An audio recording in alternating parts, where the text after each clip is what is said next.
Well, again, good morning and assalamu alaikum. My name is Salman Sheikh. I'm the director of the Brookings Doha Center. It's an honor for us to be hosting this final plenary session before the closing today at the Doha Forum. Before I get on to introducing our esteemed guests, I want to say that we will try to do things a little bit differently this morning. We will try to generate a conversation as much as we can, focused on the issue of new democracies and institutional reform, and issues more broadly related to the transitions that are taking shape both in key countries of the Arab world as well as the comparative experiences of other transitions. And in that respect, I'm sure you'll agree with me, we have an absolutely great panel. It's my pleasure first to say welcome to Ambassador Nabil Fahmy. He's, of course, former ambassador to the United States, and he's the founding dean of the School of Public Affairs at the American University in Cairo. I won't go through all his bio, but safe to say you have a very long and illustrious career, both in academia and in diplomacy. It's a pleasure to have you here. Then Dr. Rafik Abdessalam, of course, the former Foreign Minister of Tunisia, of course, is a leading student activist of that country in the 1980s. And again, he's had a lengthy career both as a scholar and more recently as a key part of the government in the Tunisian transition. Again, it's welcome and pleasure to have you here, Dr. Abdessalam. Dr. Bernardino Leon, an old friend and also now the European Union Special Representative for the Southern Mediterranean. Again, a very illustrious career in both diplomacy, in his home country of Spain, as well as in the European Union, including stints as the Special Advisor for the Middle East Peace Process, as well as the Spain Secretary of State for Foreign Affairs and the Secretary General of the Presidency of Spain from 2008 to 2011. Bernardino, it's lovely to have you here in Doha. Then another friend, and in fact we've packed the panel full of our friends. Former Foreign Minister of Bulgaria, Nikolai Vladinov. Nikolai was until very recently the Minister of Foreign Affairs of Bulgaria from 2010 until, as I said, very recently. He's proof positive of democracy in action in Bulgaria, in that now he is here as both as a commentator and an expert on transitions, in particular with his experience and his vast experience of the Middle East, as well as, of course, the experience of the transitions in Eastern Europe, including his own country. He's also worked with various international bodies, including the Open Society Foundation, the World Bank, and the National Democratic Institute. Nikolai, it's a pleasure to have you here as well. And certainly not last and least is Dr. Michael Posner. He's the former Assistant Secretary of State for Democracy, Human Rights and Labor in the Obama administration. He's now a professor of business and society at the New York University's Stern School of Business, where he's working to launch the first ever Center on Business and Human Rights at a business school. As I said, prior to that, he was in the Obama administration, and he's also, of course, a recognized leader in advancing a rights-based approach to national security. Again, welcome, and thank you very much for joining us this morning. It's an impressive turnout, considering we are in the last stages of this forum. Let me start with you, Ambassador Fahmy. Very simply, how do you see the Egyptian transition now unfolding. In particular, there has been much talk about a mismanaged transition and continuing political instability in Egypt. What are the lessons that we can be learning from where we were to where we are now?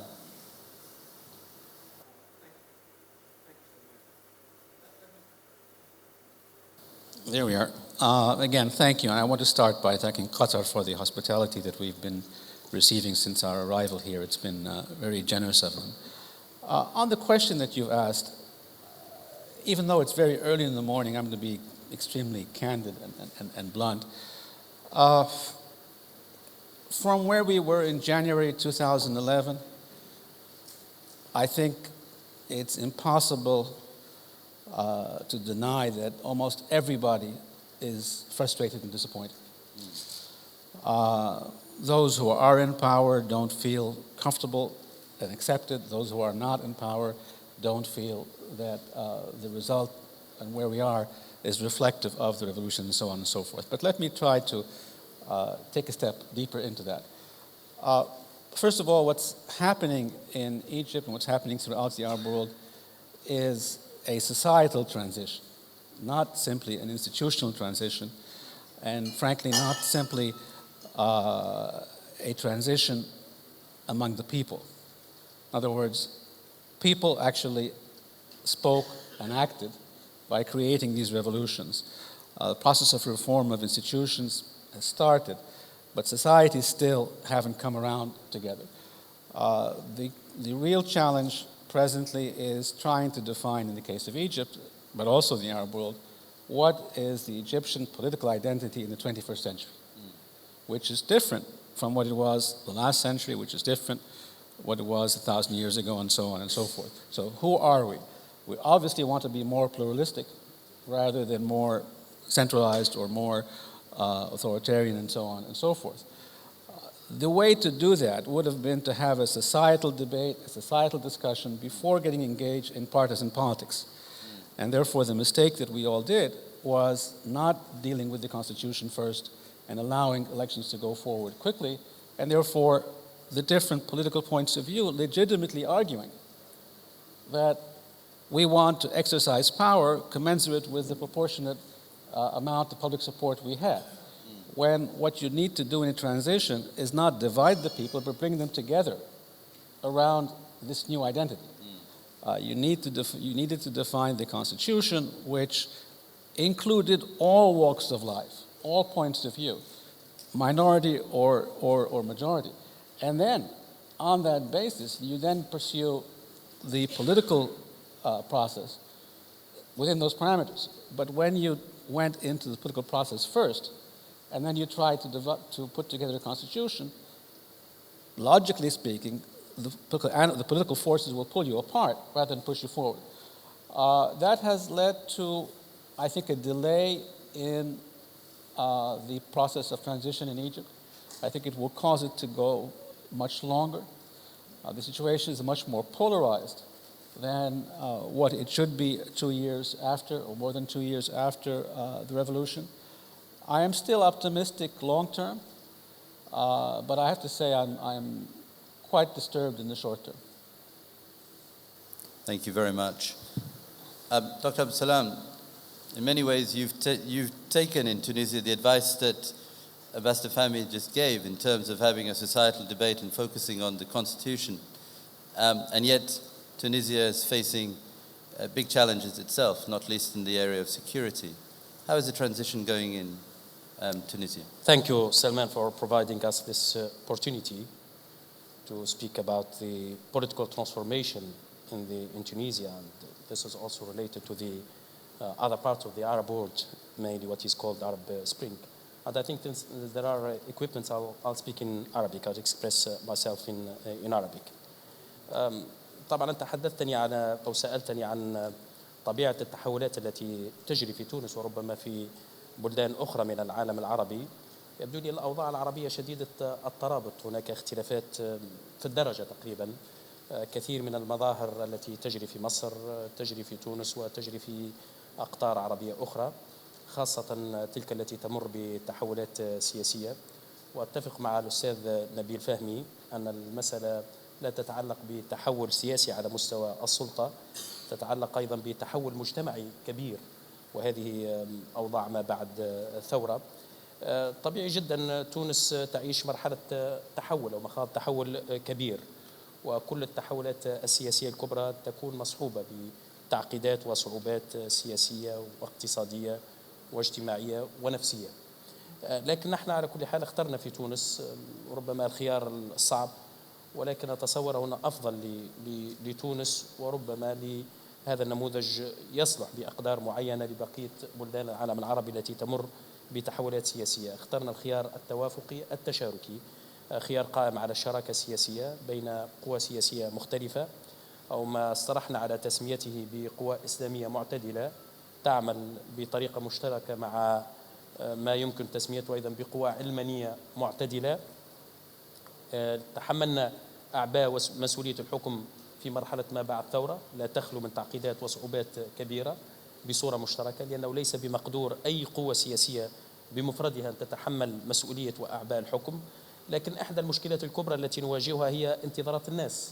طبيعي جدا في مرحلة ما بعد الثورة expectations and the aspirations، انتظارات وتطلعات الناس كبيرة وعالية جدا، وليس بمقدور أي حكومة مهما كانت توجهاتها ومهما كانت إمكانياتها أن تلبي كل هذه الطموحات والتطلعات، بالنظر إلى ركام الأزمات الكبيرة التي تراكمت لسنوات ولعقود طويلة من الزمن. نحن نعلم لا توجد معجزات في عالم الاقتصاد والسياسة مهما كانت النوايا حسنة ومهما كانت الإمكانيات. ضروري أن تكون هناك مسافة بين التطلعات وبين الأحلام وبين رغبات الشعب وبين إمكانيات الحكومة والدولة. فيما يتعلق بموضوع الدستور، نحن أيضا اخترنا خيار توافقي، وبالتأكيد سيكون الدستور القادم دستور ديمقراطي مبني على التوافق السياسي المشترك، يلبي أيضا الرغبة في إحداث توافق وتوليف ضروري وحيوي بين القيم المحلية، بين قيم الإسلام وبين متطلبات الحداثة. كان هناك نقاش كبير يجري حول موضوع الشريعة وتطبيق الشريعة. اخترنا أن نحتفظ بالفصل الأول من دستور 59 الذي يحدد الهوية التونسية أو الحد الأدنى من الهوية التونسية بكون لغتها العربية ودينها الإسلام، وهذا عنصر ونظامها جمهوري، وهذه العناصر المشتركة تظل محل اتفاق بين جميع التونسيين، ولم نرد أن ندفع البلد باتجاه استقطاب سياسي أو إيديولوجي. أختم وأقول بأننا اخترنا أن ندير هذه المرحلة الانتقالية بأقل التكاليف الممكنة بمنهجية الشراكة السياسية، ويبدو لي أن هذه تجربة مفيدة بالنسبة لتونس وربما لمواقع أخرى في العالم العربي. Shukran, thank you. Nikolai, I want to come to you just for a brief period. Talk a little bit about Bulgaria's own transition. Some would say from communism it was a fairly rocky path, and in particular you faced pretty intense economic hardships. How did Bulgaria negotiate these challenges? And I ask you because I know you were pretty much involved in this transition from the start.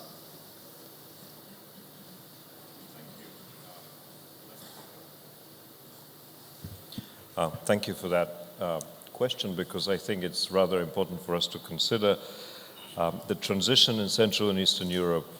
In some ways was similar to what's happening now in the Arab world, but in many ways it was also different. It was different in the fact that the end goal was quite clear. The end goal of transition in the Arab countries is still in the making. It was similar in the fact that you have limited political representation in many of these countries where the regimes had overtaken every aspect of society. So one of our approaches, which we used in the early 90s when democratic political parties were just emerging, was the need to discuss how you find representation of the different societal interests who come together to a debate, to agree on a consensus, to move forward.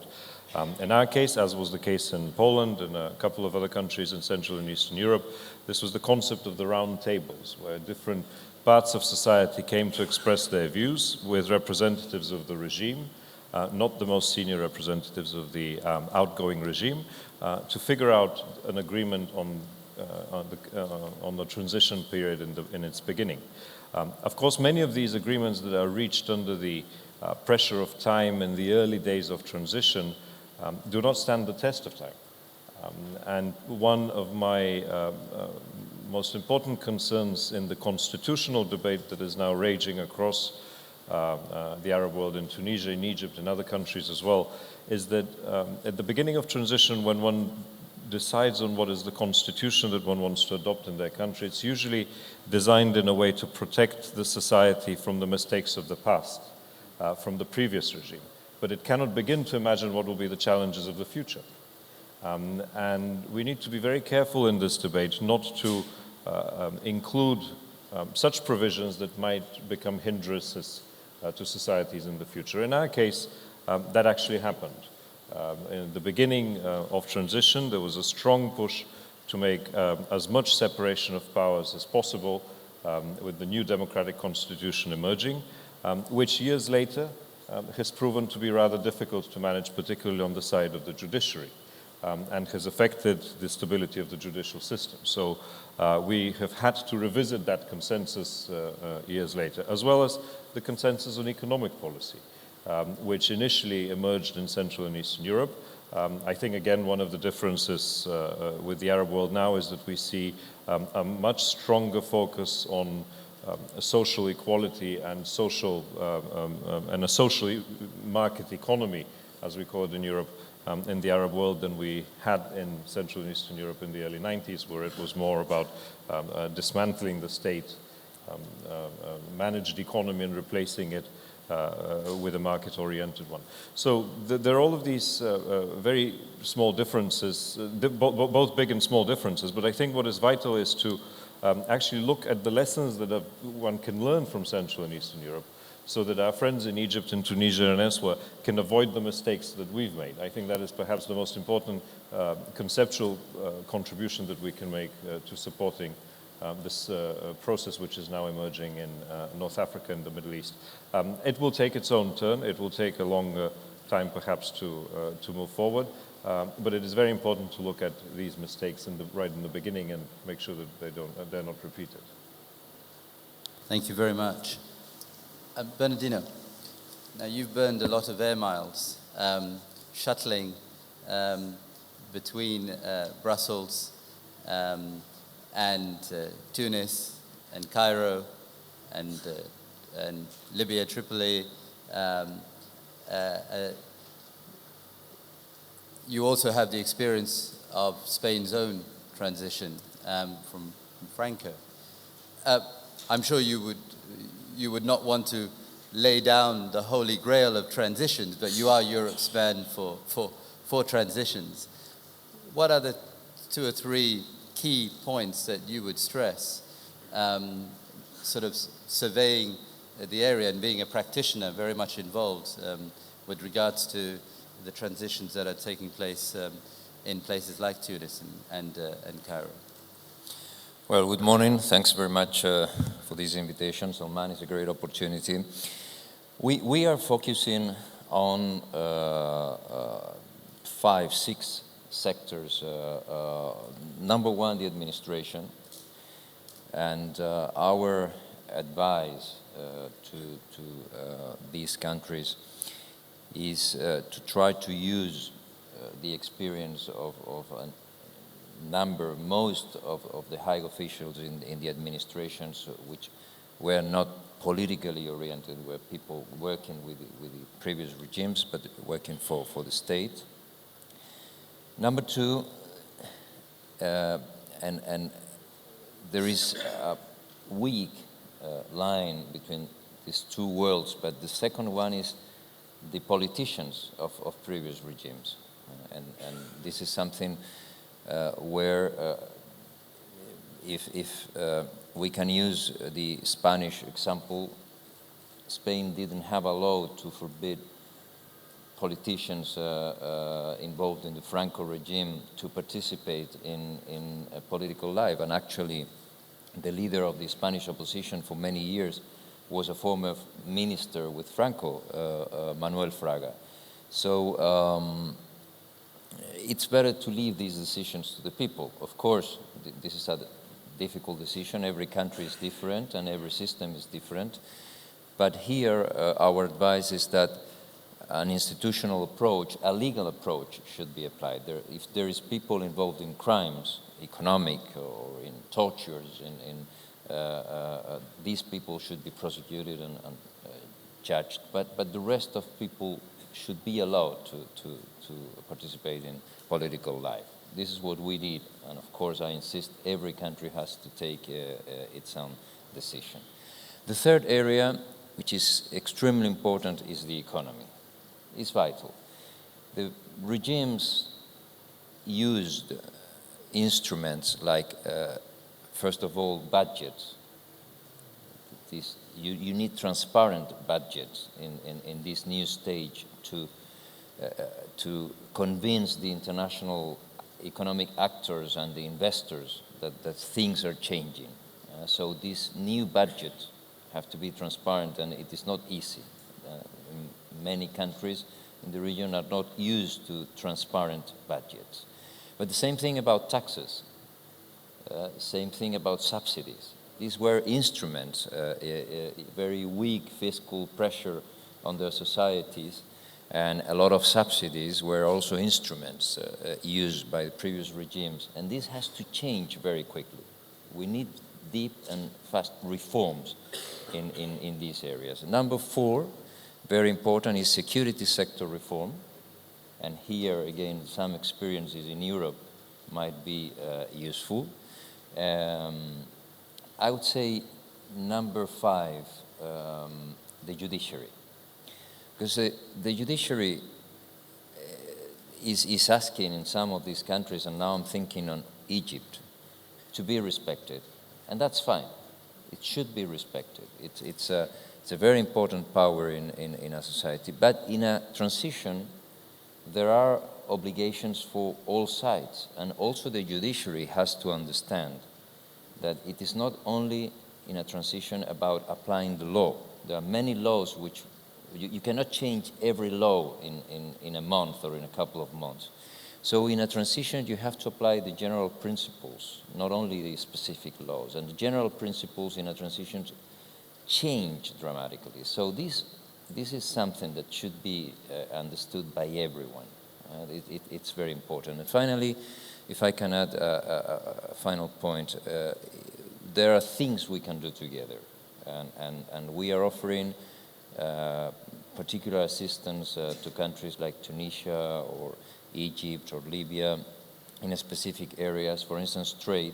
The European Union is the main economic and trade partner for countries like Egypt or Tunisia. In the case of Tunisia, as Rafik knows, is 75–80%. In the case of Egypt, is between 30 and 35%.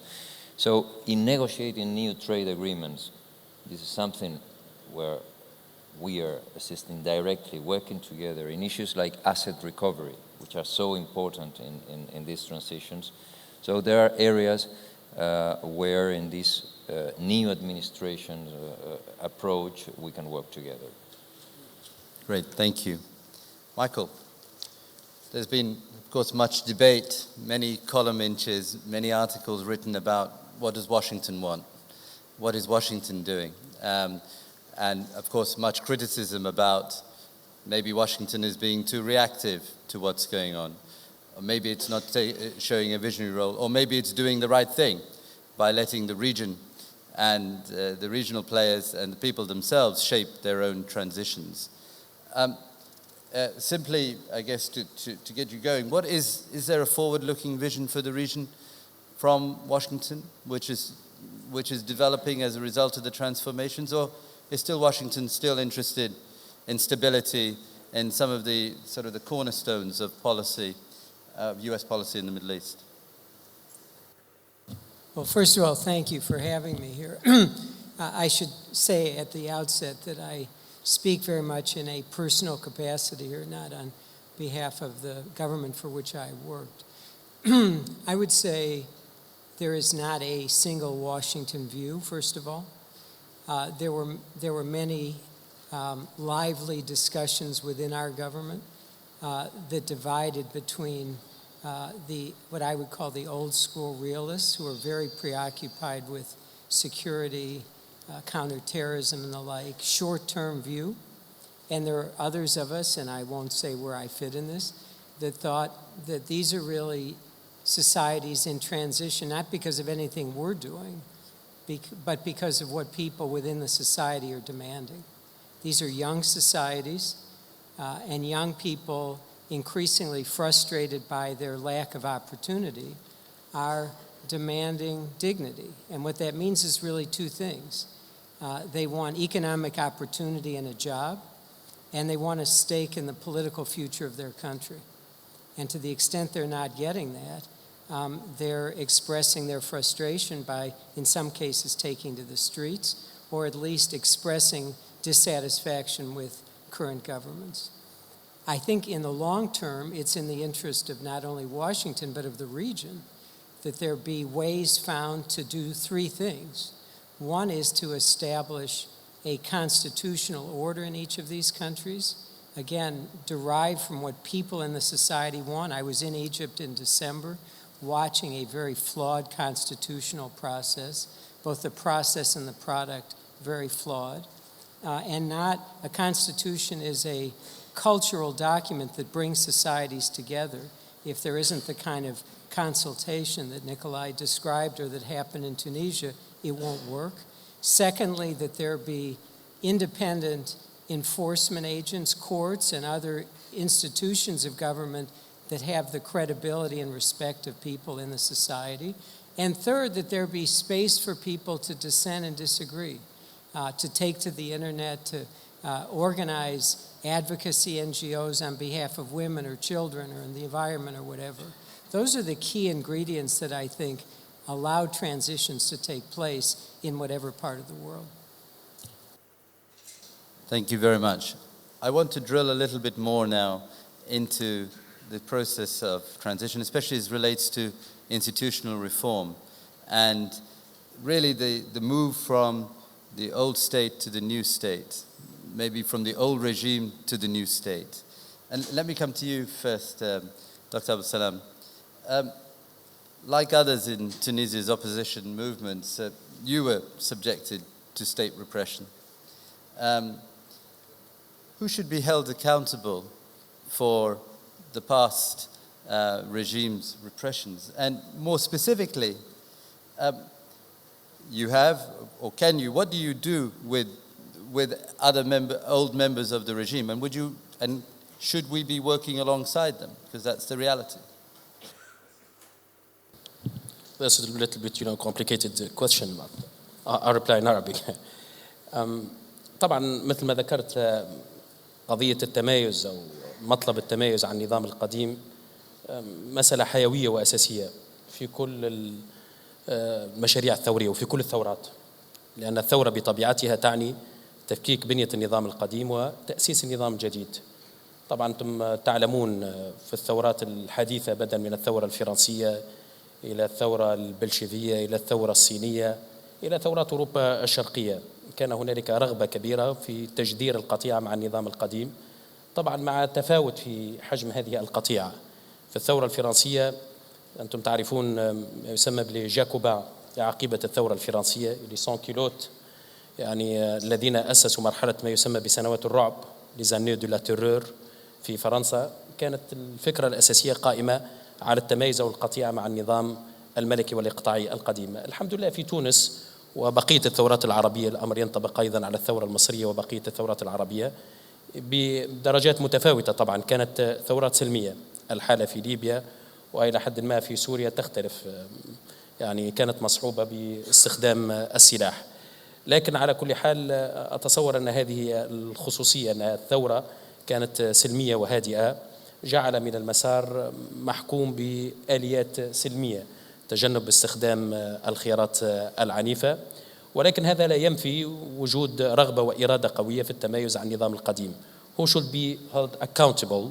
من الذين يجب أن تتم محاسبتهم؟ الذين يجب أن تتم محاسبتهم هم الذين كانوا يتحملون مواقع متقدمة في المسؤولية السياسية والقانونية، وخاصة أولئك الذين ارتكبوا جرائم، وذلك الذين تورطوا في في الاضطهاد السياسي، هنالك الذين ارتكبوا عمليات التعذيب والاعتقال السياسي. هذا طبيعي جدا، من المشروع أن تتم محاسبتهم، ولكن محاسبة وفق سلطة قضائية عادلة. نحن لا نريد أن نترك الأمور لغريزة الانتقام والتشفي. نحن نريد تأسيس وضع مؤسسي جديد ينبني على سلطة شرعية وقانونية، الاحتكام إلى سلطة القانون وإلى شرعية القانون. فيما عدا ذلك مجال المشاركة متاح للجميع الذين كانوا يتحملون درجات دنيا أو درجات متوسطة في النظام القديم. المهم ألا تكون لديهم رغبة أو إرادة أيضا في تعطيل مسار التاريخ أو في عودة عقارب الساعة إلى الخلف، لأن هناك بعض الأطراف وبعض القوى ما زالت تحدثها نفسها بالالتفاف على النظام الجديد وإعادة عقارب الساعة إلى الخلف. إذا كانت هناك رغبة وإرادة في التكيف مع المعطيات الجديدة، وهنا يحضرني ما ذكره زميلي من الاتحاد الأوروبي في النموذج الإسباني مهم، ولكن القوى التي جاءت أيضا بعد مرحلة فرانكو يعني عملت على إدماج القوى القديمة، بحيث قبلت القوى القديمة التكيف والاندماج ضمن النظام القديم. لكن ما نشهده اليوم في المنطقة هناك تصدع وتجاذبات كبيرة بين مكونات وعناصر النظام القديم ومكونات وعناصر النظام الجديد، وهذا أمر طبيعي في مرحلة ما بعد الثورة. وإحدى المعضلات التي واجهناها وربما ما زلنا ندفع ثمنها إلى الآن أن القوى التي تسلمت مقاليد الأمور في مرحلة ما بعد الثورة هي نفسها من النظام القديم. في الحالة التونسية مثلا استلمت حكومة محمد الغنوشي الأولى وحكومة محمد الغنوشي الثانية وإلى حد ما حكومة السيد الباجي قائد السبسي مقاليد الأمور، وكل هؤلاء كانوا على نحو وآخر من مكونات النظام القديم. نفس الشيء ينطبق على الحالة المصرية. الجيش هو الذي استلم إدارة المرحلة الانتقالية إلى أن جرت انتخابات فيما بعد. هذا بالتأكيد أعطى فرصة لقوى النظام القديم حتى تستعيد بعض من مواقعها وتعزز مواقعها، ولكن على كل حال نحن لدينا رغبة خاصة في تأسيس نظام جديد، نظام ديمقراطي ينبني على الشرعية الديمقراطية وعلى المشاركة الشعبية العامة، مع على أن تكون هذه المحاسبة في نطاق محدود وأن تكون محكومة بسلطة قضائية عادلة بعيدا عن غريزة التشفي والانتقام. Very follow-up, just quick follow-up question to all three of the international participants.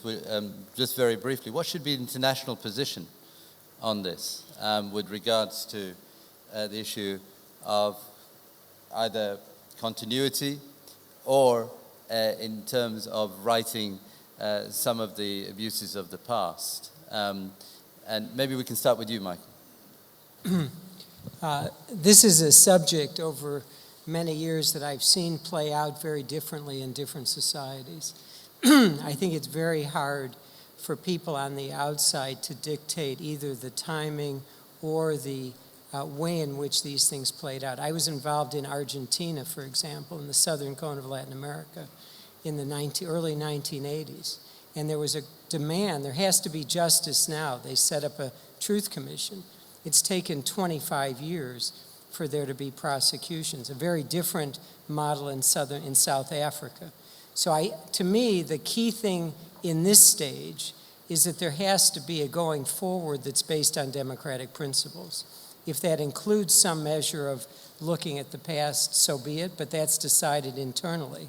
I think more often the case, people have to deal with the immediate and then come to these issues of the past in a more thoughtful way when a little bit of time has passed and where there's really a chance to reflect with less emotion. I think this is perhaps one of the most culturally and historically sensitive issue in each society, and it's very difficult to prescribe an approach from the outside. There may be, however, a broad set of principles which need to be laid out. Obviously, it's much more difficult in countries in which transition happens violently. Our neighbors in Serbia tried to adopt the South African Truth and Reconciliation Commission approach, and it failed because of the very different cultural environment in which it was set. In countries that transition happens peacefully, however, there are different challenges. And these challenges are particularly related to the security apparatus of the previous regime. So from my experience, perhaps one of the most important lessons learned has been that it is vital as quickly as possible to dismantle the security apparatus of the previous regime, to put it under control of the new government that has come into power, because old regimes have the tendency to rise from the ashes. Not in the sense of that they will come back in their full, banging glory, but they will abuse the system to their own benefit. And so transition societies are very vulnerable, particularly in the beginning of these processes. So nobody needs to, see an uncontrolled explosion of accusations of who has worked for which government agency spying on who else. There are many good examples, again in Central and Eastern Europe, of how this was done and mistakes that were made. In Germany, in East Germany, as it was integrated into the new Germany, there have been some very positive examples. There are other countries in which these things were done not so much in a formal manner, but done in a much quieter way. And perhaps lastly, I think there's an important aspect that the European Union in particular is now focusing on, and I think this is a very, very strong part of what we do. As transition begins, we have both political parties in these countries emerging, new political parties that have limited experience, and an administration that has been shocked out of its order by the end of the regime. And it's very important for us on the outside, in the European Union in particular, to help the administration in these countries move forward, re-engage with the rest of the world, whether it's on trade negotiations, whether it's on providing services to people. And secondly, to begin supporting the creation of viable political parties in these countries. Notwithstanding that they will be different. Some will be to the left, some will be to the right, but we need to support that process very strongly. And now in the EU we have the European Endowment for Democracy, which is going to be one of the strongest tools through which we can independently do that. Now, if you build up strong political parties, if you help the administration stabilize, and if you put away the security apparatus of the previous regime, you stand a better chance of succeeding in this transition process. Great. Bernardino, just half a minute.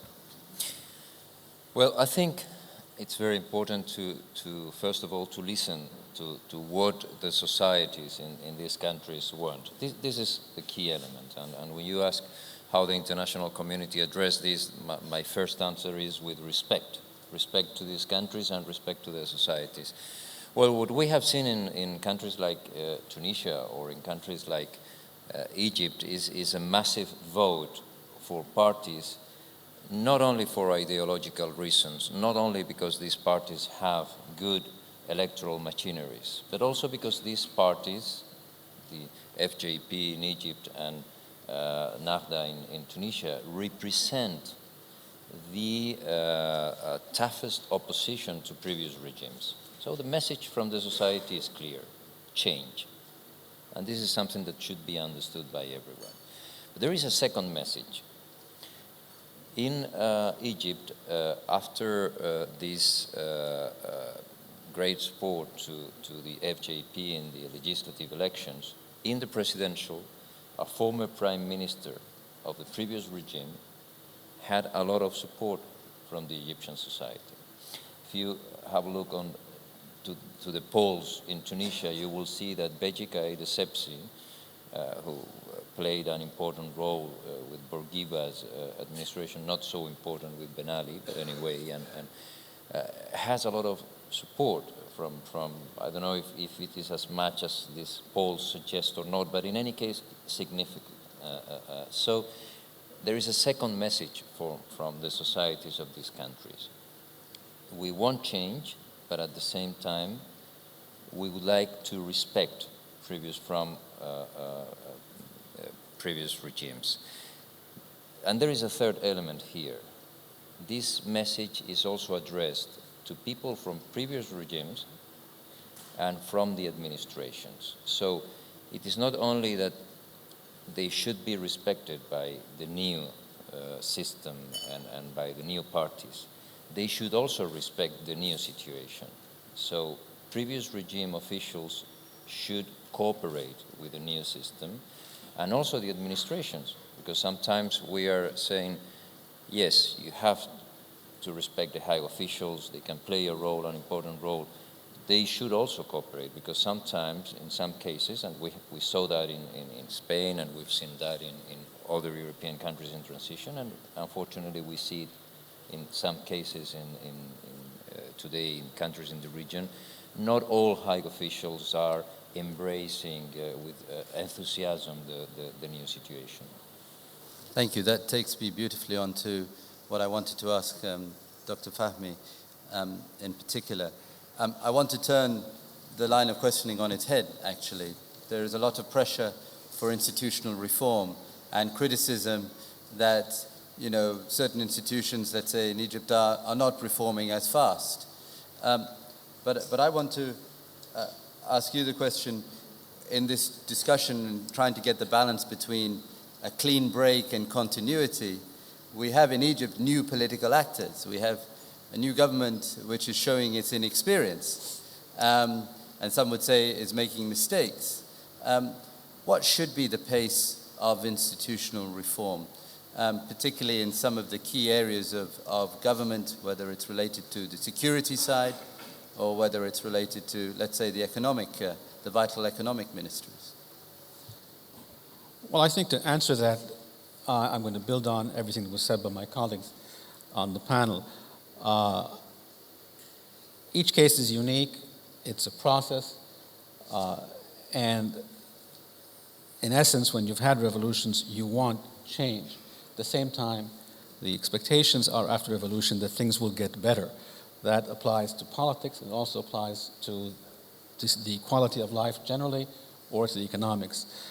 There's no pace. I mean, you can't talk about a 4-minute mile or whatever, but in essence, to do that, you need to have a political vision, a program of action that society accepts. This is what we're trying to achieve.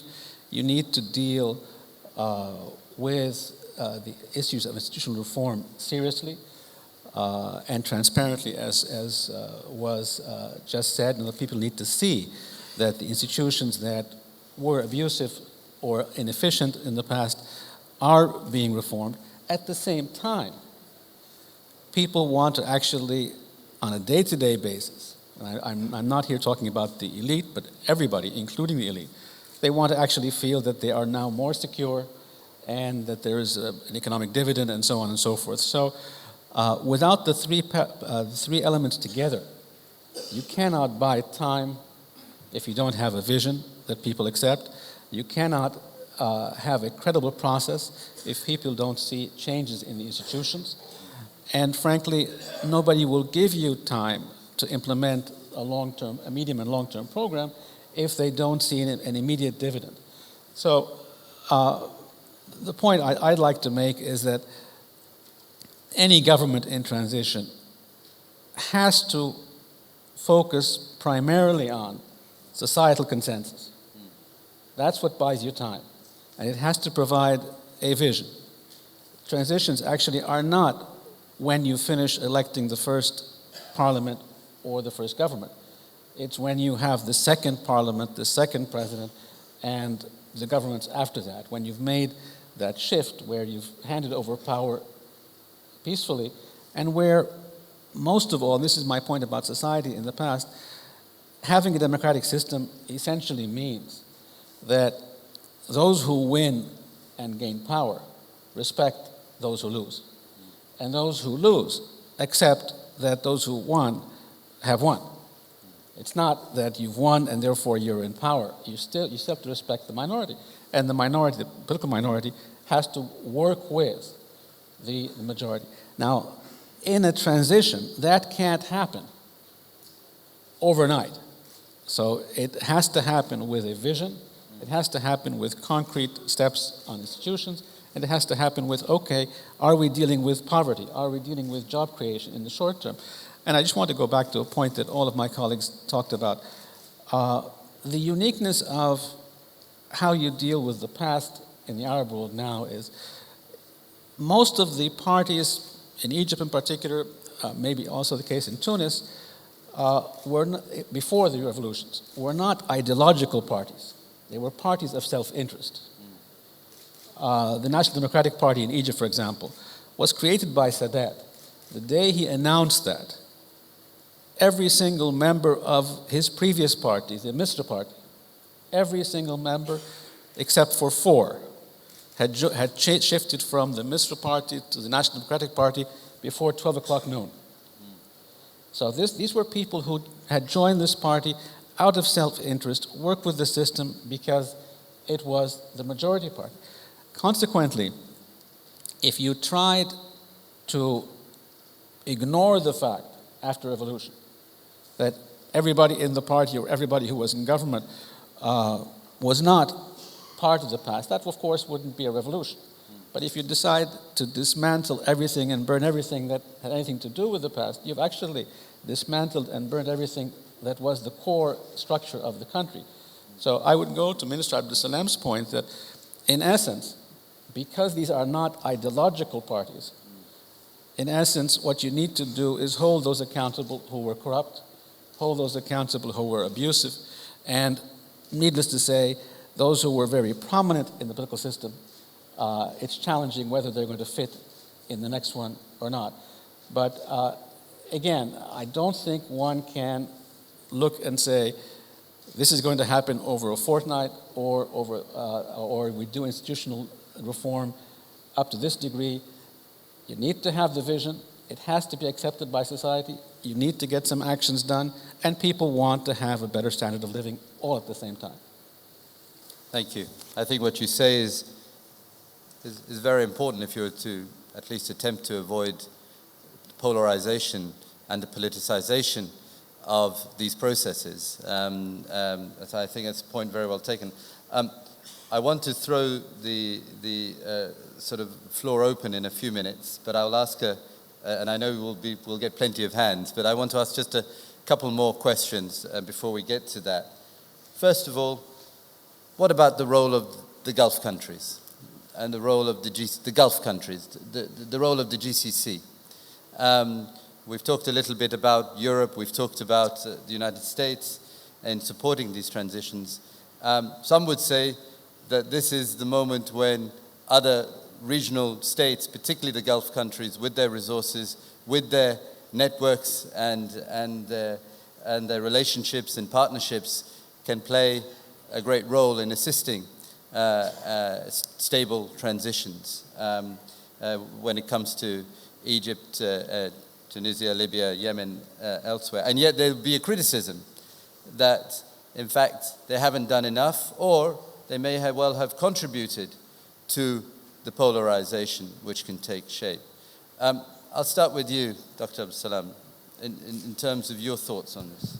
Well, الموقف الخليجي شأنه في ذلك شأن الموقف الأوروبي أو مواقف القوى الدولية ليست مواقف متجانسة، هنالك تفاوت وتنوع في هذه المواقف. طبعا حتى قبل أن نتحدث حتى عن الموقف الخليجي، القوى الدولية اضطرت أن تتعامل مع المعطيات والمتغيرات الجديدة. أنتم تعلمون أن السياسة الدولية وخاصة السياسة الأمريكية منذ نهاية الحرب العالمية الثانية كانت قائمة على ما يسمى البوليتيكال ستابيليتي، واللي هو في حقيقة الأمر الاستقرار السياسي، والذي هو في حقيقة الأمر عنوان مضلل للستاتيس كو، بوليتيكال ستاتيس كو، الجمود السياسي. لكن الثورات العربية ما وقع في تونس ثم بصورة أبرز في مصر بالنظر إلى الوزن السياسي والاستراتيجي لمصر فرض على القوى الدولية أن تتكيف مع المعطيات الجديدة. لم يعد من الممكن تأسيس الاستقرار السياسي عن طريق أنظمة استبدادية. هناك قناعة آخذة في التزايد الآن في دوائر القرار الأمريكي وحتى الأوروبي بضرورة بناء استقرار سياسي مبني على الديمقراطية والمشاركة الشعبية. لكن دعني أعود للموقف الخليجي. الموقف الخليجي متفاوت. هناك بعض دول الخليج تعايشت مع أو لديها رغبة ليس فقط في التعايش، في دعم تجارب الانتقال الديمقراطي الجديد. واستطيع أن أقول أن دولة قطر بكل تجرد يعني وضعت نفسها في الاتجاه الصحيح. وهناك بعض الدول الأخرى، بعض الدول الخليجية خائفة ومنزعجة من عملية التغيير. ونحن نرى الكثير من الأقلام الخليجية مع كل احترامي بدأت منذ الأسابيع الأولى تتحدث عن تحول الربيع العربي إلى خريف عربي، ثم سمعناهم يتحدثون عن شتاء عربي قاسي. يعني من الأسابيع الأولى لم يعطونا حتى فرصة يعني التجري لمدة نصف سنة أو سنتين.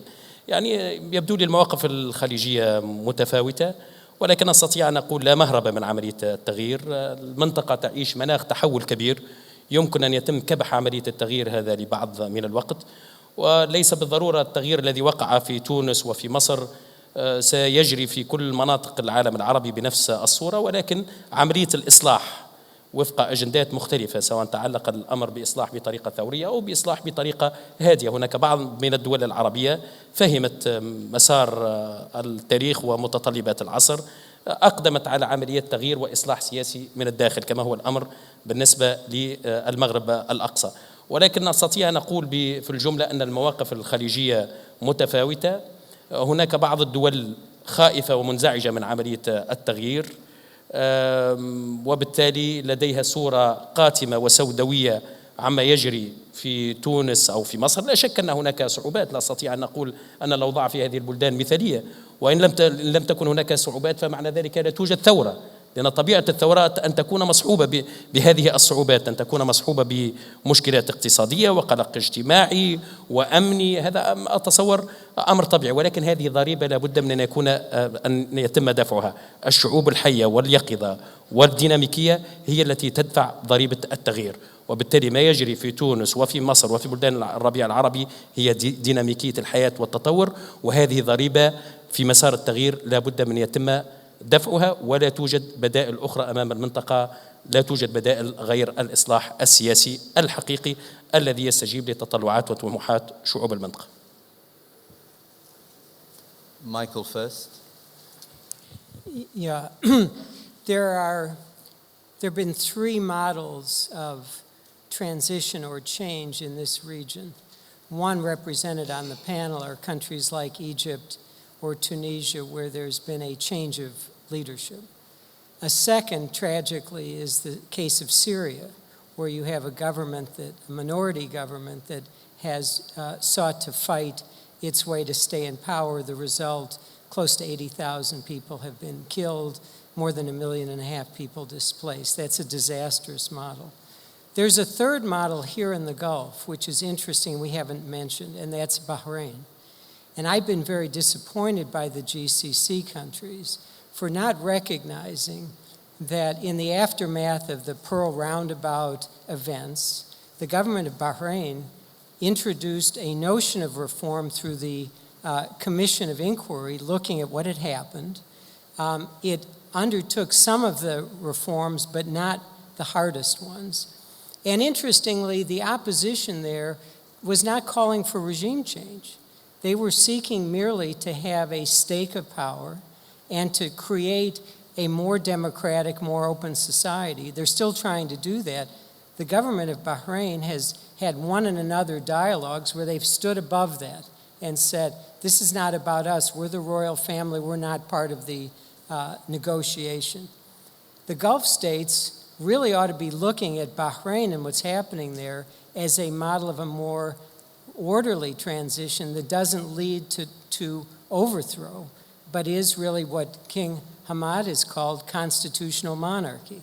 And yet they've been either silent or in fact resistant of that change. So I think this is an area where very much in this region there's need for leadership now before it's too late. Thank you. I thought you were also going to mention the model of perhaps incremental change Jordan and Morocco are also engaged in. Ambassador Fahmy. Thank you. Let me respond on this issue by saying that change is going to happen throughout the Arab world, without exception. How it happens, what degree, what pace, there'll be a variation on a lot of, in each case for many different reasons. Some of them for the political structure of the country, others because of the wealth, others because, frankly, some countries have been more successful than others in dealing with their people, and some have been less successful. So, but change is going to happen in the relationship between the governed and the governing throughout the Arab world. And whether it's in the Gulf or beyond, those countries who realize that will deal with that in a constructive fashion and come out of it more successfully than those who don't. I started off with that comment because I think when you get into supporting the change in North Africa, for example, or in this case in Syria, when you get into that, you should need to do it strategically, not tactically, because it's not going to stop at the border. Your actions will not stop at the border. I think, frankly, the Arab Gulf states, if they look at their national security long term, it is in their interest to have a stable, modern, democratic Arab Middle East. Their real strength is in preserving their Arab unity and in building the Arab system that commensurate with what Arab people want. So, in as far as they're providing support for that, I'm fully supportive of that. They should not attempt to support one party versus the other. That's not a game which is viable long term. But I do believe that, yes, they should be providing support for the processes of openness, but they should also understand that this process is going to continue throughout the region. Thank you. Nicola, I know you want to say something, and I'm sure Bernardino. Before you do, of course, Europe has often been seen to, in terms of providing the expertise, but also the cash that can come. Now, Europe is pretty broke these days, we hear. And so people have looked to the Gulf states in that particular respect as well, and in putting forward a vision and a plan that can help sustain these economies. I'd like your comment, either one of you, with regards to that, but Nikolai, please. Well, my first comment is that I think the EU and the GCC, who have a strategic partnership at this point, need to invest both much more in their relationship. I think it is one of the vital relationships that we've developed in this part of the world for a number of reasons, not just because of the importance of trade and the economy, but because of the increasing political visibility of GCC countries on the scene of transition in the Arab world, and I'm sure it will be beyond, because it's not going to stop only with the countries in North Africa or the Middle East. Just a couple of very brief points. First, I've always been very skeptical of people when they try to accuse America that it wants stability, and that's a bad thing. I actually think stability is a very good thing, and I don't think anyone would disagree with that. It's a question of what that stability is based on. And if that stability is based on responding to the needs of what societies have, then it's a very good thing. At this point, what I think generally we've seen with the GCC countries and their approach to the transition in North Africa and the Middle East, they've been very helpful. And they've been very helpful, particularly in providing, as you said, resources where resources have been needed, cash, particularly right now when Europe is strapped, economic support, obviously on issues of governance, democracy and transparency. We need to work much more jointly with a clear agenda. I'm happy that Bahrain came up, because Bahrain a few years ago, and we all seem to have forgotten, was the model for democratization in the Arab world. When King Hamad moved to a constitutional monarchy, this was hailed as perhaps an example, not just for the Gulf, but for the rest of the Arab world. Many were arguing that this Bahrain is too small to be that example for others. We seem to have forgotten that. Events have overtaken it. But change is happening in the Gulf as well. Over the last few years, we've seen not just before the Arab Spring, the events in Bahrain, we've seen more representation be introduced, including in this country, in Qatar, at a local level.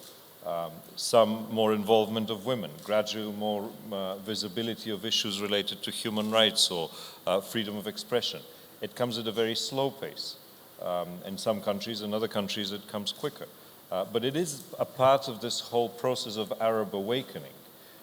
Therefore, I believe we're very wrong on the outside to call the transition in the Arab world the Arab Spring, because that inevitably implies that something really bad is going to happen during the winter. No, this is an Arab awakening. It is where people are changing, and new ways and new forms will emerge, and new realities will be developed in the politics of the region. You can't, and then this is my last point, which relates to Syria and the Gulf in particular. You can't poke your finger in a boiling pot of water and not get burned. So perhaps the biggest challenge to the Gulf is going to come out of Syria, and out of the outcome and the unraveling of the Gordian knot that we have in Syria. Too many interests have focused on that country at this point. Too many different agendas have collided. And there's definitely much a clearer need as the future unfolds on Syria for people in this part of the world also to rethink very carefully their strategies, to think very carefully about the future of how they will support countries, whether they are in transition countries in the Arab world, whether they are in North Africa or in the Eastern Mediterranean. But Syria is going to be the key to this. Give the last word to you, Bernardino, before I open it up. Well, we are seeing a complete reshaping of influences and countries participating and active in the region. I remember I was still in the Spanish government when the international decision on the intervention in Libya was taken. And I remember in that meeting, Qatar and the Emirates agreed to support a number of European countries and the Americans that decided together to intervene in Libya. So this was probably the best expression of this change. Let me say that the challenges are so important politically, economically, socially, that even if big actors like the European Union, and even the European Union with an economic crisis is still an actor that has a strong capacity to support these changes, or the United States, it could not be enough. So we need these new actors, we need the Gulf countries, we need Turkey and others to be there. We have talked about different models. We have talked about these countries like Syria, of course very important, or Libya, but there is also these countries we call countries in reform. Jordan, Morocco are good examples and are very important. And I think the GCC is following very closely these cases, but also we are following very closely because we could see something that we haven't seen so far, which is an Arab monarchy in a Muslim country, which is a constitutional monarchy. This is something very interesting, and this is something we have seen in Morocco and in Jordan, reforms going in this direction, and I think it's very important, and definitely GCC is supporting these two models, and they are very important. These are changes with stability. And of course, the third model, I agree with Rafik Abdessalam. There are different views when it comes to cases like Tunisia or Egypt. And again here, from a political and from economic point of view, it's absolutely important that GCC countries are deeply involved and they are deeply supportive. Thank you very much, and thank you for putting up with my questions. We have about 20 minutes. I know we've got a large show of hands. What I would ask you to do, please, if you could just give us your name and any affiliation that you would have. I'd also like you to keep your comments fairly brief, and if you could ask a question, that would be great. I will cut you off if you go on for a little bit long. I'll start with Mr. Jabbar.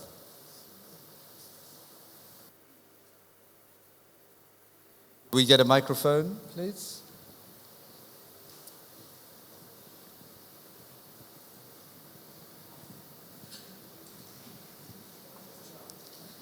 Yes. Do we have more microphones floating around? Because we might need them. Yeah. Okay. Saad Jabbar, an international lawyer. I think we have to be frank with ourselves in pointing matters as they are. If you look at the Gulf states, the biggest state is Saudi Arabia, which refuses even to have any change among generations within the same system. And when you look at its media, whether as a television or newspapers, they are very anti-change. And not only that, if you look at one of the TV stations sponsored by them, they show every day or every week someone who instigates violence against the existing regime. This is one point. If you look at the Maghreb, Algeria is doing the same vis-à-vis Tunisia and others. Now, if these countries they are not only proactive in trying to disturb or the stability of the new emergent democracies, at least, if they are not participating financially to help those countries, I think they should really stay away, just stay neutral, which they are not doing. And the outside world should expose that fact. And without getting rid of the intelligence services and the judiciary, cleaning up the judiciary in the new Arab Spring countries, I think we cannot really progress, and maybe reactionary forces will win in favor of the old justification of stability. Thanks. Thank you. We'll take a few points. The gentleman in the red tie, better than mine. صباح الخير للجميع. وطبعا علي العمراني وزير الإعلام من اليمن. وطبعا اليمن كما تعلمون كانت تدعى اليمن السعيد يعني، لكن يبدو أنها طبعا ليست سعيدة هذا الصباح، على الأقل أني لاحظت أن الدكتور ياسين سعيد نعمان الذي طبعا كان يفترض أن يكون موجودا هنا في الندوة ليحدثكم عن تجربة اليمن طبعا ليس موجود. طبعا الدكتور ياسين سعيد نعمان هذا رئيس وزراء لحكومة الجنوب سابقا، رئيس مجلس نواب الجمهوري اليمني عندما اتحدت من عام 93. طبعا هو شخص قدير وكان يمكن أن يحدثكم عن تجربة اليمن، الذي أيضا لاحظت أن يعني أنكم لم تعرجوا عليها اليوم من قريب ولا بعيد، ويعتقد أنها تجربة جديرة على الأقل بالنظر والاهتمام. حكيت عن تجارب كثيرة جدا، عن تونس، عن البحرين، عن المغرب، عن طبعا تونس ومصر وليبيا. اليمن لم تذكر يعني. على أي حال طبعا أرجو أن تعطيني وقت بسيط جدا يعني لكي أعطيكم ملخص عما يجري هناك. طبعا في اليمن أيضا قامت ثورة، والتغيير في اليمن هكذا كنا نقول، ويقول أيضا المراقبون لأوضاع اليمن عن كثب أن التغيير في اليمن كان أحوج ما يكون يعني اليمن كانت أحوج إلى التغيير من أي بلد آخر، لأنه طبعا دب فيها التدهور والفساد منذ طبعا فترة طويلة. نزل اليمنيون أيضا إلى الشوارع مثل ما نزل المصريون والتونسيون وغيرهم يعني. وطبعا التغيير في اليمن لم يكن مثل ما حدث في مصر ولا في تونس، لكن كان تغيير هكذا نعتقد أنه يلائم ويناسب ظروف اليمن التي فيها تعقيد كافي. طبعا التغيير في اليمن مثل ما تعلمون استند إلى مبادرة الخليج، وآلية أيضا تنفيذية لتلك المبادرة. تمخض عن تلك المبادرة تكوين حكومة وفاق وطني من الحزب الذي كان يحكم ومن المعارضة التي كانت تعارض طبعا على مدى طويل. وتمخض أيضا بعد ذلك عن نفس الاتفاقية هذه التي وقع عليها اليمنيون الذين كانوا متواجهين في 2011. يعني أيضا تمخض عن ذلك انتخابات رئاسية تم بموجبها انتخاب النائب الرئيس السابق عبد الرب منصور هادي ليكون رئيس للجمهورية. طبعا منذ ذلك الحين التغيير يجري في اليمن. طبعا هناك الآن حوار وطني شامل. أنتم مثل ما تعلمون، مثل ما قلنا، اليمن فيه تعقيدات ربما بعضكم يعني هكذا قد اطلع على بعضها على الأقل. طبعا هناك عندنا حراك جنوبي، طبعا في عندنا قضية جنوبية، في عندنا قضية أيضا في الشمال قضية الحوثيين تقريبا منذ حوالي 10 أعوام. لكن الكل الآن يعني تقريبا أهل الجنوب طبعا ما عدا نقدر نقول بعض فئات منضوين في طاولة الحوار. الحوثيون أيضا الذين كانوا يحملوا السلاح لفترة من الزمن وكانوا متواجهين مع الحكومة منضوين في الحوار. كل أطراف العملية السياسية منضوين في الحوار. الحوار هذا يعني المؤمل أن ينتج عنه طبعا نظام سياسي جديد، دستور جديد، نظام حكم أيضا محلي جديد، فيدرالية أو شيء من هذا. طبعا التعقيدات أيضا كثيرة جدا. اليمن تواجه مشاكل اقتصادية كبيرة جدا، مشاكل أيضا اجتماعية، مشاكل أيضا أمنية. لكن أعتقد أنه طالما اليمنيون الذين كانوا متواجهين أشد التواجه في 2011 شكلوا حكومة، يعني نقدر نقول حكومة ائتلاف وحكومة وفاق. الآن اليمنيون الذي طبعا كانوا متواجهين برضه حوثيين وحراك وغيره منضوين في طبعا الحوار. أنا أعتقد أنه الحوار بإذن الله، طبعا الحوار سيستمر 6 أشهر، قضيت منه شهران، بقي 4. الذي نؤمل أن ينتهي الحوار بطبيعة الحال إلى حلول للمشاكل المعقدة، ونبدأ المشوار عندما نخلص من الدستور، وبإذن الله تعالى نتفق على ما يصلح حال اليمن. طبعا مثل ما قلنا أنه يعني الكثير في الحوار، لكن هناك فئات ليست مع الحوار، خصوصا من الحراك الجنوبي. لكن الحراك موجود طبعا. بالمناسبة رئيس الجمهورية هو أيضا من الجنوب، رئيس الوزراء أيضا من الجنوب. وأعتقد أنه طبعا الجنوب نحن نعترف أنه همش وظلم في 20 سنة الماضية، لكن الآن أعتقد أنه نحن بصدد وضع يعني النقاط على الحروف، وضع يعني حلول لمشاكل اليمن. ومرة أخرى أعبر عن الشكر الجزيل. وبالمناسبة الدكتور ياسين لو كان موجودا هنا كان سيثري لقاءكم هذا، وسيقدم يعني تفاصيل أفضل مما قدمت. أنا لست معدا، لكن هو من باب التطوع. شكرا لكم. السلام عليكم. Mr. Minister, I'm very grateful for you for mentioning briefly Yemen's experience. It's a remarkable story and a testimony to your country and to your people that you are working through this transition. Let me just say that we were very much looking forward to Mr. Noman being here, and we specifically invited him. But I have to admit to you, we lost him around about 11 o'clock last night. We've not been able to locate him since then, despite our best efforts. And we're sure he's probably on urgent business, and maybe there's been some unforeseen circumstances. But thank you for raising Yemen's case. The gentleman who's got the microphone already. Thank you. My name is Nabil Abu Atta. I come from Jordan. My question is to Mr. Mladenov.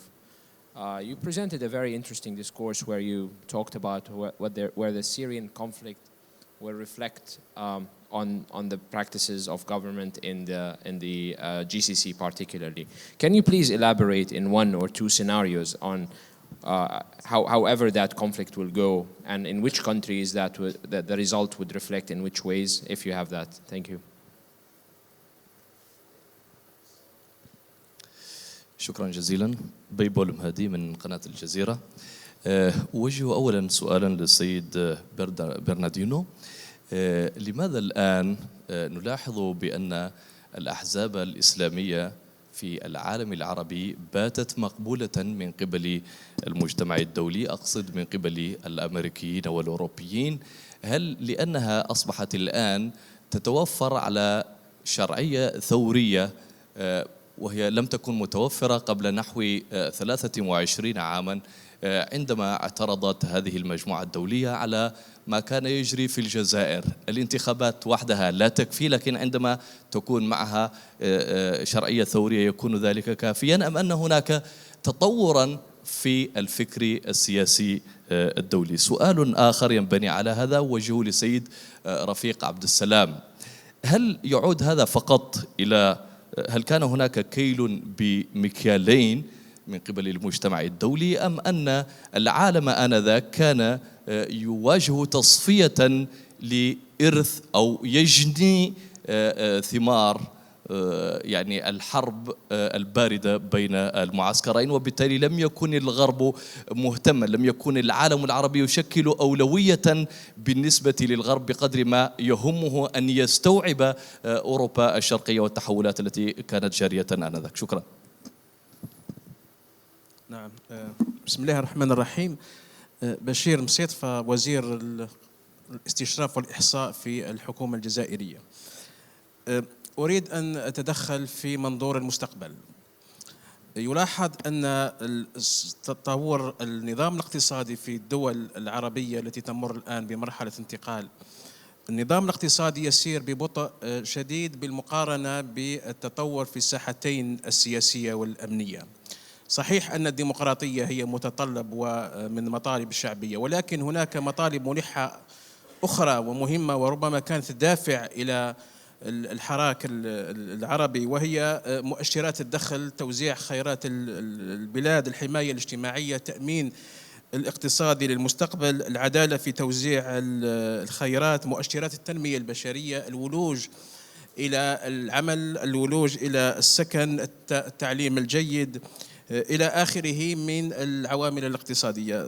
سؤالي مباشر، وهو هل لديكم رؤية لتفعيل المؤسسة الاقتصادية وتفعيل النظام الاقتصادي وتسريع الإصلاح الاقتصادي حتى يتماشى مع هذه المتطلبات؟ السؤال الثاني، ما هي المسؤولية الاجتماعية للشركات الغربية العاملة في دول الحراك العربي؟ والسؤال الثالث، ما هي في رأيكم المسؤولية الاجتماعية لرؤوس الأموال العربية العاملة في البورصات وأسواق المال الخارجية لصالح الداخل العربي؟ وشكرا. Khalil Marzouk from Bahrain. I'm the political assistant to the Secretary General Al-Wifaq, and I was the first deputy speaker but resigned now. Thanks for Mr. Bosner to bring Bahrain situation here, and there is no hypocrisy. You know, when officials, when they are in the State Department on official positions, they talk differently. When they are quit from their position, they talk totally differently. But to the crowds here, I wanted just to say that Mr. Bosner was talking the same thing even when he was in the State Department. So there is no hypocrisy. He was encouraging the Bahraini government to get into serious reform. The other point that he mentioned is a very critical one, is what the GCC are doing to the GCC countries in the reform. And we're seeing them going outside and supporting democracy between quotes and quotes. But what about democracy in the region? Just a quick remark about the 2002 reform in Bahrain, saying that we have moved into constitutional monarchy and this is a path to reform. No. In 2002, when the unilateral constitution came by the king, it was concentration of all powers to the king, the executive, the legislative, the judicial, the security, everything to the king. So this is not a constitutional monarchy other than in the constitution, on the ground, the whole thing in the hand of absolute monarchy. So what we need, I think, is to build on how the GCC leaders take leadership steps to convince our king and our ruling family to move into real constitution and monarchy, provided that we have a mainstream opposition who are open to solutions to bring long-term stability. Thank you. Thank you. I have a quick note and short question, and I will state both in Arabic.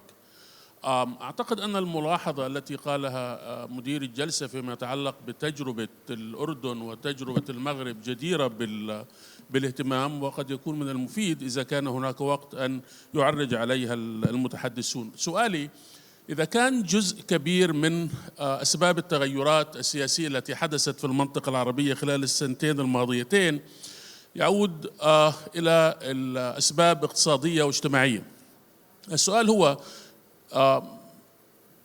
مع كل الصعوبات والأزمات التي تعترض عملية التحول الاقتصادي أو التغير الاقتصادي أو المشاكل التي تواجه الحكومات الموجودة في دول الربيع العربي لمواجهة هذه الأزمات، إذا كان ذلك سيؤثر على وضع الاستقرار السياسي، وجيفن أنه عملية الاستقرار السياسي كما ذكر وزير الخارجية البلغاري مهمة، ما الذي يمكن عمله لإنجاح أو لمساعدة هذه الحكومات اقتصاديا حتى يمكن مساعدة عملية التحول السياسي أن تمر بدون زعزعات أو بدون مشاكل سياسية؟ شكرا.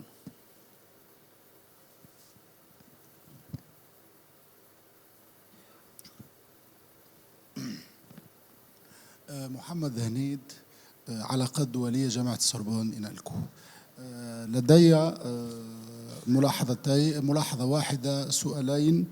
الملاحظة الأولى، شكرا للأستاذ عبد السلام على ما تقدم به، مشكور، وللجميع وللأستاذ سلمان شيخ. تحدث عن أن تونس في حاجة إلى تحول مجتمعي مثل ما هو تحول سياسي، لكن في رأيي تحليليا يعني أعتقد أن المجتمع التونسي كان سابق لنخبه السياسية، يعني وعي المجتمع كان أسبق من الوعي السياسي. الدليل على ذلك أن هذا المجتمع نجح في قلب واحد من أشرس أنظمة الاستبداد دون نخب، وهي نقطة أساسية ومركزية، دون إيديولوجيا.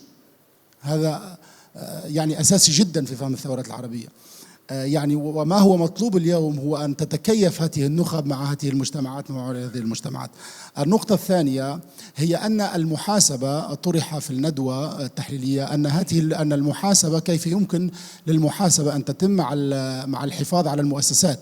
يعني أنا لا أعتقد أن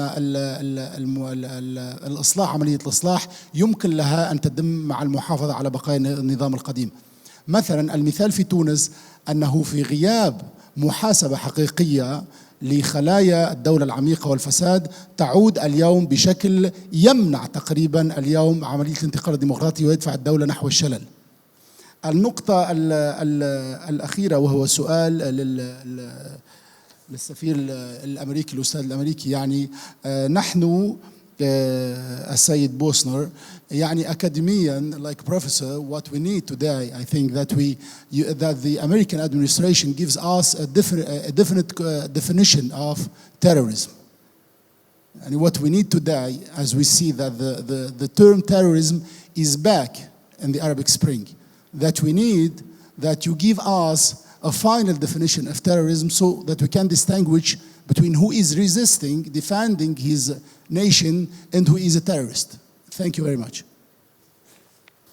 We're running out of time, so I'm just going to take two more quick comments. Sham.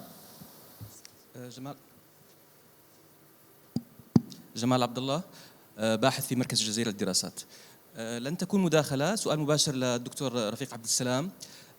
دكتور رفيق، بالعودة للأحداث الأخيرة التي جرت ولا تزال تجري في تونس حول التيار السلفي بين ظفرين الجهادي، من الواضح أن هذا التيار له أنصاره أو أتباعه في الشارع التونسي وإن كانت بنسب متفاوتة. سؤالي المباشر هو كيف ستتعامل حكومة التوافق الترويكا التونسية في احتواء هذا المكون من المجتمع التونسي في المستقبل؟ شكرا.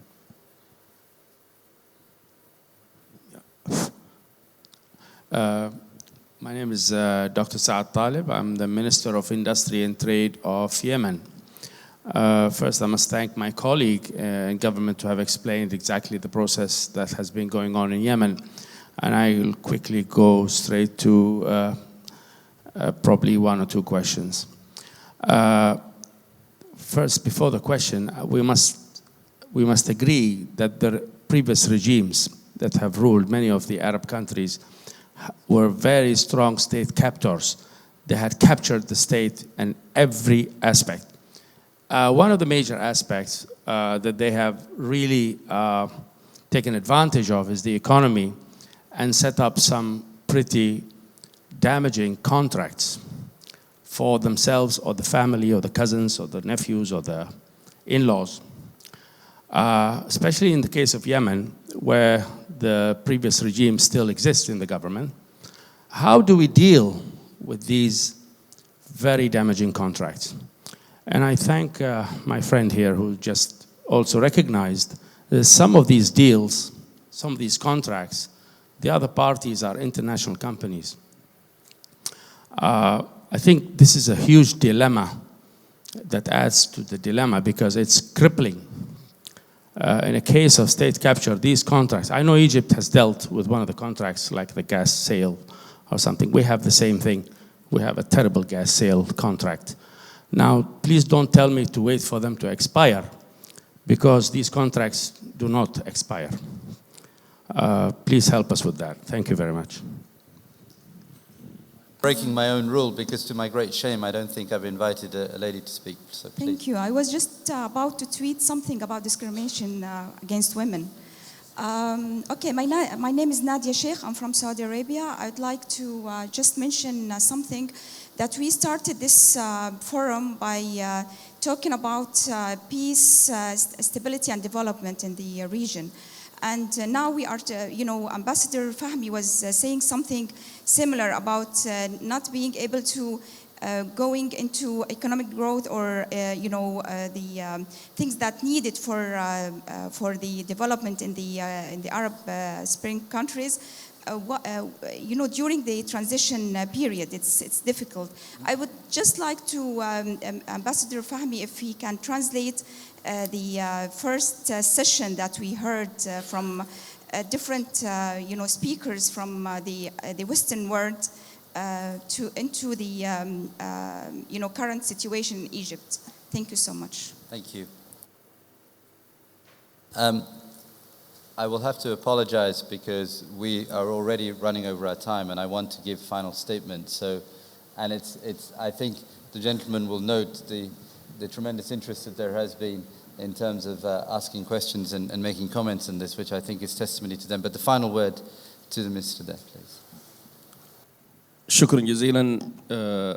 سؤال سريع هو ربما هذا السؤال يقودني إلى أن الجرأة التي حدثت في التغيير في دول الربيع العربي تتطلب بالضرورة أن تكون هناك جرأة في مصارحة الجماهير بالتراكمات التي حدثت سواء في المجال الاقتصادي أو في المجال السياسي، لأننا نسرع لإرضاء الجماهير عبر معالجات لا تقوم على أسس صحيحة لا في الجانب الاقتصادي ولا في الجانب السياسي، وبالتالي نسير في ذات الخط. أنا أعتقد أن الثوريين الذين وصلوا إلى السلطة عليهم أن يشرحوا بالتفصيل وبجرأة شديدة بأن الوضع الاقتصادي، الوضع السياسي، الوضع القانوني يحتاج إلى جراحات حتى تتفهم الجماهير ذلك وتتحمل عملية التغيير هذه. ولكن الذي أراه الآن أن كل مجموعة وصلت إلى السلطة تحاول إرضاء الجماهير، هذا مطلوب، ولكن سنستمر في تراكم المشكلات ولن نعالج المشكلات بالطريقة الصحيحة التي تريدها الجماهير وتريدها الشعوب. شكرا. Thank you very much. Well, we have a rich number of questions there focused on certain aspects of GCC, on the economic side, specific other cases. I won't ask you to answer every single one of them, but if you could take your pick, and those particularly directed towards you, we'll just go down the line, and it will give you an opportunity to make any closing remarks you want to make as well, please. Starting with Ambassador Fahmy, please. Thank you. I'm going to start from where the former Foreign Minister of Sudan ended. For any transition to succeed and end in a more pluralistic, more democratic system, it needs to ultimately preserve four principles: transparency, accountability, inclusiveness, and competitiveness. If the information is not out there, how decisions were taken, why they were taken, what is the situation, you cannot hold anybody accountable. If you can't hold anybody accountable, then the people will not feel they're stakeholders, and those in power will not feel accountable to the people, and then they become less democratic. If all the people don't feel that they're part of the system, irrespective of whether they're in the majority or not, what gender they are, what ethnicity they are, if they're not part of the system, then you push society away rather than together. And frankly, in a period of transition, if you don't make an extra effort to make sure the system is competitive for the weaker, then they will ultimately lose in the process and not be part of it. So whatever laws we develop, whatever constitution we develop, the spirit of reform in institutions, they have to be guided by these four principles. I'm less interested in the details of the laws, that's important of course, than in preserving these principles.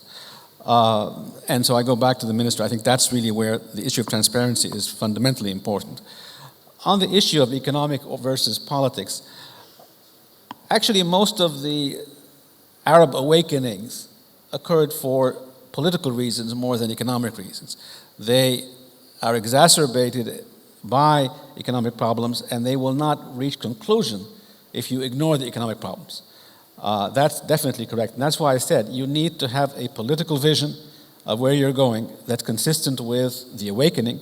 You need to do concrete steps to change the institutions that were either abusive or oppressive, and ultimately people want to see something tangible in the near term. So there has to be some way to ensure that on a day-to-day basis it's getting better. It's not optimum, but it's getting better, to buy time for the political process. Thank you.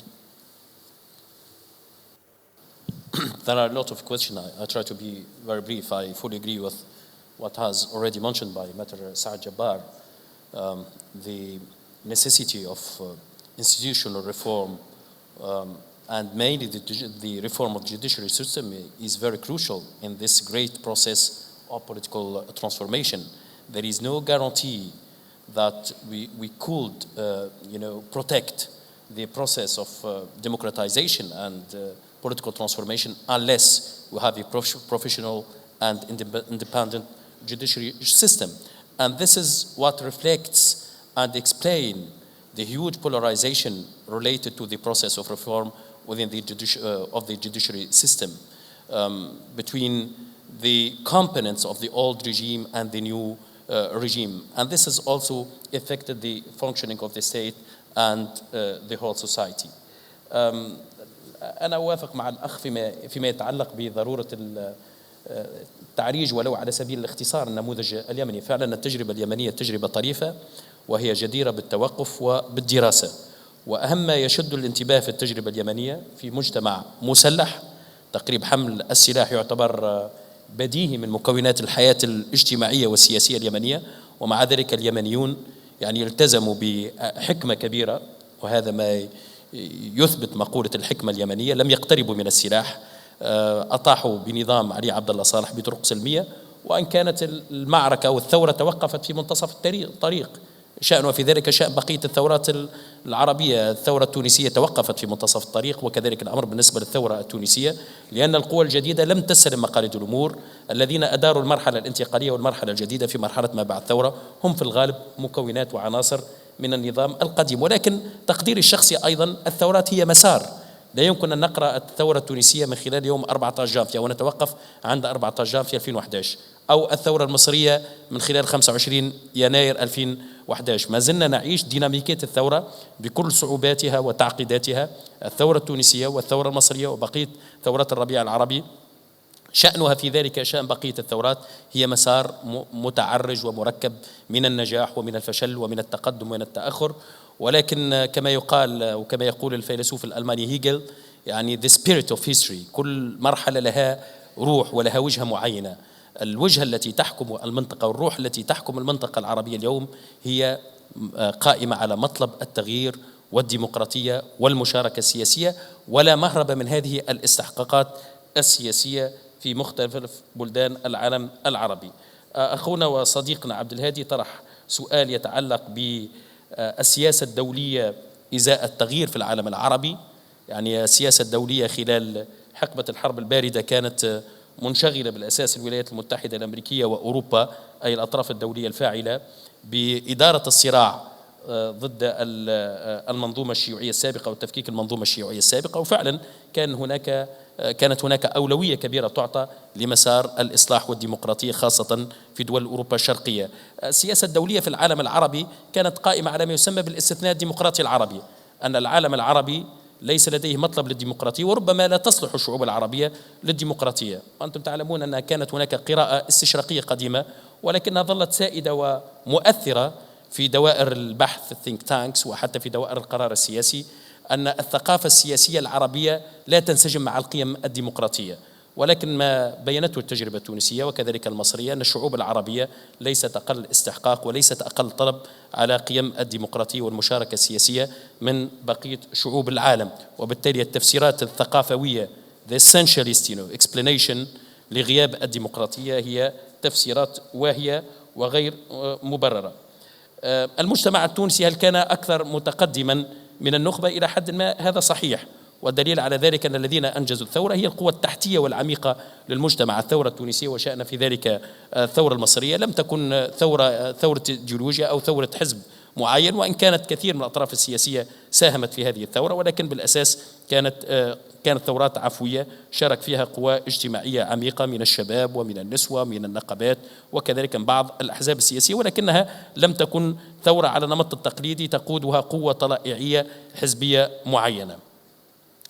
التيار السلفي الدكتور زميلنا الدكتور جمال عبد الله من مركز الجزيرة للدراسات طرح سؤال يتعلق بتحدي التيار السلفي. فعلا التيار السلفي يمثل تحدي حقيقي في تونس وربما في بقية بلدان الربيع العربي، ولكن أنا أقول أن التيار السلفي ظاهرة مركبة تحتاج أيضا إلى معالجة مركبة ومعقدة.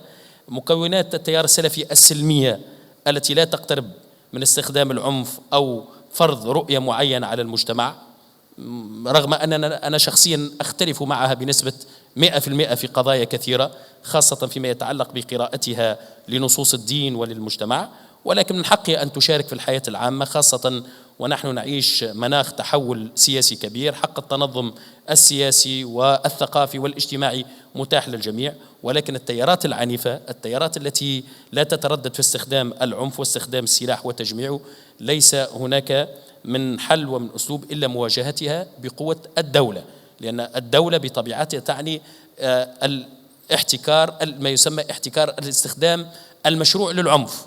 وإذا تنازلت الدولة أو تهاونت في مواجهة السلاح وفي مواجهة العنف لم تبقى دولة، وهذا التحدي الذي نواجهه اليوم في بلدان الربيع العربي. كيف نقيم خط التمييز الفاصل بين حق الحرية والمشاركة السياسية وبين الأمن والانضباط ورفض العنف والنزوعات العنيفة والتيارات العنيفة مهما كانت إيديولوجياتها وتوجهاتها، سواء كان ذلك باسم الدين أو باسم العلمانية والحداثة. شكرا. Thank you, Bernardino. Yes, let me focus on three questions. Number one, why Europe is supporting Islamist parties. Is it because of the legitimacy of the revolution? No. The answer is just principles. And we can agree on principles or we cannot agree on principles. It's as simple as that. So I think in the case of Algeria, which was mentioned in the question, there were a lot of mistakes. First mistake was that Islamist party, the FIS, was allowed to run in these elections with an anti-democratic ticket, with an anti-democratic political program. And this was clearly a mistake, because immediately support from many places in the world was not possible. Of course, the coup d'etat was also a mistake, and there were a number of mistakes, but we all learned lessons. The Islamist parties, international community. So Islamist parties changed a lot in the late 80s, early 90s, and probably the Algerian experience played a role there. And I think the writings of Ghanouchi in the early 90s are a good example. The documents published by the Muslim Brothers in the mid-90s about different social issues are also a good example of how they change, and especially the Turkish, the AKP experience in Turkey is also a good example. So today we have completely different proposals and parties. They have changed. They are still changing, and hopefully they will change even more, because nothing changes more than the experience of government. When you are in government, government will change you more than what you will change through the government.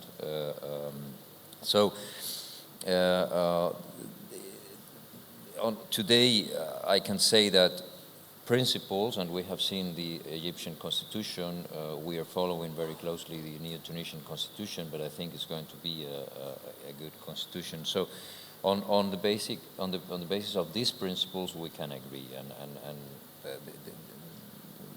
Number two, there was this question from the minister from Algeria about dignity, about these demands from the societies, not only about political but also about economic issues. I completely agree with you. But let me say that the main idea is that if there's no economic success, there will not be political success. That's very clear. But also let me say that not to change, not to move, not to accept the challenge of either gradual change or radical change is not an option. Because investors, tourists, will be vital for the success of these experiences. In this global world, without investments, without international support, it is not possible to succeed. And investors will go to the countries that will be able to change, will be able to adapt their economies to this new world in which transparency is absolutely fundamental, economic reform is absolutely fundamental. So maybe today Tunisia and Egypt are going through unstable situations and investors are not there, or tourists are not there, but it is important that the governments in both countries keep working to stabilize the situation, and this will require a lot of agreement, internal agreements between government and opposition, consensus, agreeing on new laws and new rules to attract investors.